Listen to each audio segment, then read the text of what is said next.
క్రీస్తునందు పరిశుద్ధులందరికీ ప్రోపేట వందనాలు చెల్లిస్తూ ఉన్నాను. శాపగ్రస్తులు ఎవరు? పరిశుద్ధ గ్రంథములో ఎన్నో మార్లు మనందరి జీవితాల్లో ఆశీర్వాదకరమైన మాటలు ఎన్నో ఉన్నాయి. ఆశీర్వదించబడాలి అంటే ఎలా ఉండాలి, ఏం చేయాలి అని తెలుసుకున్నాం. కానీ శాపగ్రస్తమైన జీవితం కూడా పొందుకునే వాళ్ళు గ్రంథంలో ఉన్నారండి. 66 పుస్తకాలు గల ఈ గ్రంథంలో శాపగ్రస్తులు ఎలా ఉంటారు, ఎలాంటి జీవితం కలిగిన వారంటే, ఈరోజు 119వ కీర్తన 21వ వచనాన్ని చూడగలిగితే, దేవుని ఆజ్ఞలు విడిచి తిరుగువారు శాపగ్రస్తులు అని రాయబడి ఉంది. ఈరోజు దేవుని మాటలు, దేవుని ఆజ్ఞలు వింటూ బ్రతుకును బాగు చేసుకుంటున్నావా? లేదా కేవలము దేవుని సన్నిధికి వెళ్ళి ఆ మాటలు విని నా ఇష్టానుసారంగా బ్రతుకుతాను అని ఒకవేళ ఉంటున్నావా? ఆలోచించు. ఈరోజు దేవుని మాటలు విన్నా కూడా అవి పట్టించుకోకుండా పెడచెవిని పెట్టి నీ ఇష్టానుసారంగా బ్రతుకుతావంటే అది శాపగ్రస్తమైన జీవితం. పరిశుద్ధ గ్రంథంలో ఏలి అనే ఒక యాజకుడికి 2 కుమారులు ఉన్నారు. వారి పేర్లు హోఫ్ని, ఫీనిహాసు. ఆ హోఫ్ని, ఫీనిహాసులు దేవుని మందిరానికి వచ్చిన స్త్రీలతో వ్యభిచరించేవారండి. దేవునికి పెట్టిన నైవేద్యాన్ని ముందుగానే వాళ్ళు స్వీకరించేవాళ్ళు. ఎంత ఆజ్ఞను విడిచిపెట్టారు చూడండి.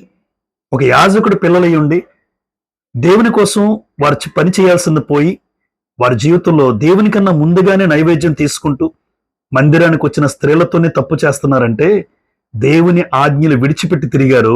శాపగ్రస్తమైన జీవితం ఏలీ కుటుంబం పొందుకుందండి.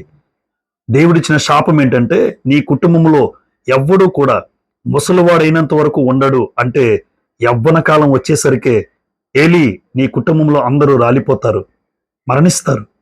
అలాంటి భయంకరమైన శాపం పొందుకున్నారండి. కారణం దేవుని ఆజ్ఞలు విడిచిపెట్టి తిరగడం కాదంటారా? ఈరోజు క్రైస్తవ జీవితంలో మనం కూడా ఎన్నో మాటలు సేవకుల ద్వారా వింటూ ఉంటాం. ఆ విన్న మాటలను సంఘము దగ్గరే విడిచిపెట్టి వచ్చేస్తున్నావా? లేదా ఆ మాటలు నీ వ్యక్తిగత జీవితంలో అనుసరిస్తున్నావా? ఒకవేళ నీవు కూడా ఆజ్ఞలు విడిచిపెడితే ఆ శాపగ్రస్తమైన జీవితం మనకు వచ్చేస్తుందండి. ఇర్మియా గ్రంథం 48వ అధ్యాయం 10వ వచనంలో యెహోవా కార్యమును అశ్రద్ధగా చేయవాడు శాపగ్రస్తుడు అని రాయబడి ఉంది. ఈరోజు దేవుని కార్యాన్ని అశ్రద్ధగా చేస్తే అది శాపగ్రస్తం.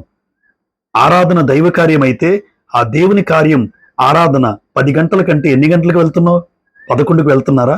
12కి వెళ్తున్నారా? అలాంటి వాళ్ళు లేరంటారా? ఆలోచించండి. దేవుని కార్యమైనటువంటి ఏ పనైనా అశ్రద్ధ నీలో ఉండకూడదు. ఈరోజు అశ్రద్ధ ఉంది. లోకంలో ఉన్న అధికారి దగ్గరికి వెళ్ళినప్పుడే ఒక అరగంట ముందుగా వెళ్తావే అధికారి నుంచి ఏదో ఫలాన్ని పొందుకోవడానికి. మరి దేవుని కార్యమైన ఆరాధన అంత నిర్లక్ష్యమా? ఆలోచించండి. ఎప్పుడు దేవుని కార్యాన్ని అశ్రద్ధగా చేయకూడదండి. దేవుని పనిలో శ్రద్ధ కలిగి ఉండాలి. లేదంటారా మన జీవితం శాపగ్రస్తం అయిపోతుంది. ఆలోచించండి.